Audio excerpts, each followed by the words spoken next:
Hey YouTube, I'm out here with my Coast HP1. It is a focusing flashlight, so it can go wide or focus like that. And what we're focusing on here, there you go, I'm going to zoom in. I'm in a second story window. Oh, it is snowing pretty bad out here as well. I'm in a window. See if the camera will focus. I'm way back here. I'm like way back here. So this is a pretty powerful light for the size of it. I'm way back here. And lighting up that bump in the night, you know, I heard a bump in the night outside. And this is the poor deer. You know, we're having a nor'easter. You can see the snow. There's the deer. And yeah, you see that snow coming down. Like I said, this is a focusing flashlight, so I can, hold on, I'm doing it one-handed. It can go wide, right? See? That's wide, like flood. Or I can focus it narrowly, and it focuses pretty well. Okay, let's see how far we can go. There are some critters off in the distance. I'll try to show them to you. Alright, let me zoom in on these critters and see how far we're zooming in. This is a great light for such a compact light. I mean, look how far away. Look how far away I am. I'm way back here. I'm in a second story window way across my yard and my neighbor's yard. Again, let's zoom in and see how far this projects. It lights them up. And just to show you, this is the light. That's without the light and with the light. Without the light. So it does light them up. You know, these critters are sheltering here because we had a lot of snow. This is a great light. I mean, look at how far it's projecting. Way over there. There's a stump of truth. There's a throwing knife stand. Pretty nice for such a small light. That was the Coast HP1. Wow, this is a surprising value. The cost of this, between like $10 and $15. Definitely worth it. One of my awesome subscribers turned me on to this light, told me about it. The total length is about 4 inches. It's got an anti-roll feature, a clip that's nice and stiff so it won't bend. It's got a recessed tail switch as your activation. I definitely prefer the tail switch rather than a twist top, so I like that. It also has momentary on, where you can silently pulse it without making a clicking noise, so momentary on.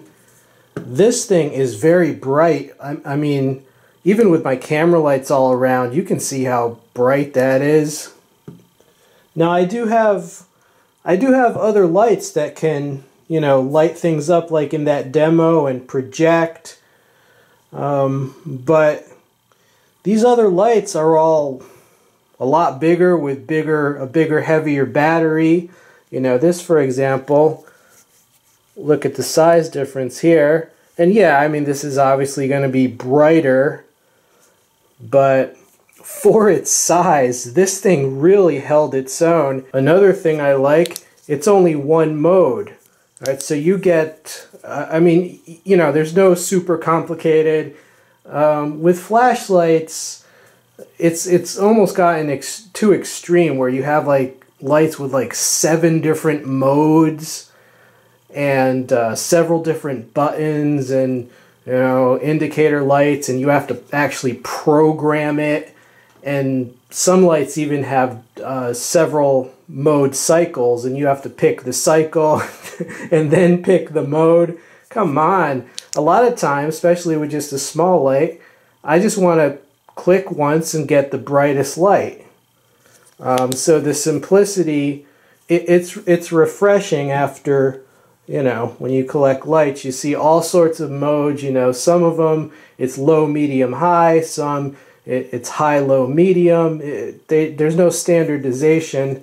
So this is just simple and intuitive, and you can hand this to someone that's not really into lights, and they'll immediately just be able to operate it.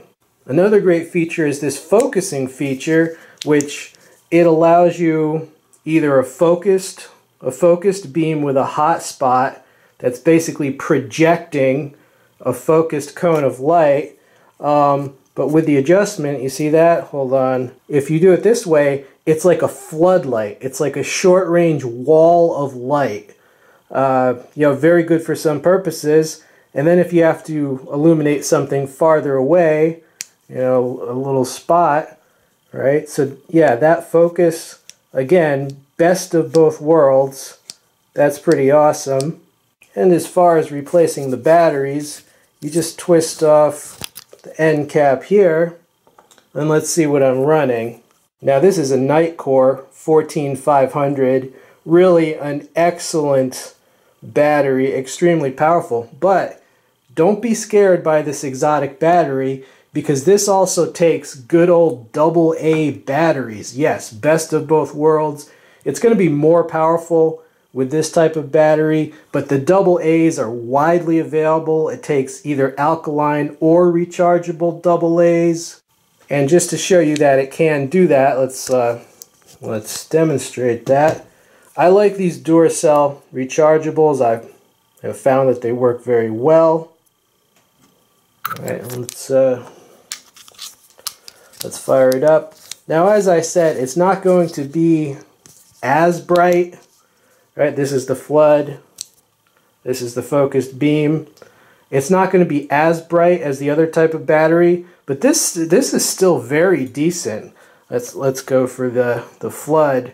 Yeah, I mean, that's still very decent for a AA battery. Yeah, this is a gem. This was a surprising value. All right, the Coast HP1. Glad I picked it up. Hope you enjoyed seeing it. Spin We All Juggle Knives and Flashlights. I'm out.